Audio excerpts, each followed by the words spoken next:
আসসালামু আলাইকুম বন্ধুরা। প্রতিদিন আমাদের জন্য আমাদের ঘরে আমাদের যে তরি তরকারি এবং বিভিন্ন জিনিস, বিভিন্ন যে খাদ্য, এই খাদ্যের সাথে এই ধনিয়া পাতা দিলে কি হয়, স্বাদ বেড়ে যায় এবং ধনিয়ার অনেক উপকারিতা।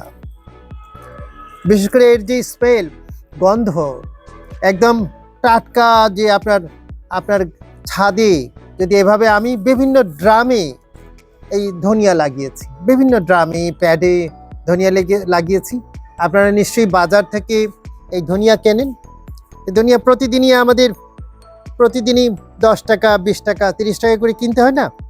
এই ধনিয়া বিভিন্ন তরকারিতে শুধু নয়, এই ধনিয়া চাটনি করা যায়, এই ধনিয়ার ভর্তা করা যায়। এই ধনিয়া দিলে যেন এর ঘ্রাণ এবং তরকারিটা যেন সুস্বাদু হয়ে যায়।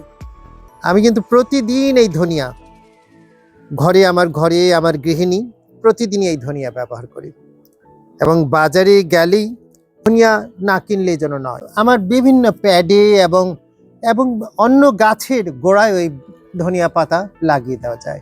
সারা বছরই এই ধনিয়া এখন আমাদের বাজারে পাওয়া যায়। তবে শীতের সিজনে ধনিয়া খেতে আরও মজা লাগে।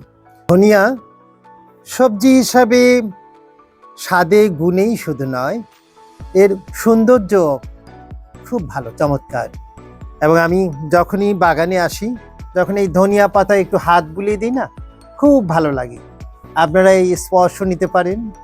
সুন্দর এই যে সৌন্দর্য বোধ যদি আপনাদের মধ্যে থাকে, তাহলে আপনারা অবশ্যই ছাদ বাগানে নিত্যদিনের সাথী, আমাদের তরকারির স্বাদ গুণ বাড়িয়ে দেওয়ার জন্য এই ধনিয়া পাতা আপনার ছাদ বাগানে লাগাতে পারেন। এবং বিশেষ করে শীতকালে কিন্তু লাগানোটা খুব সহজই হয়ে যায়।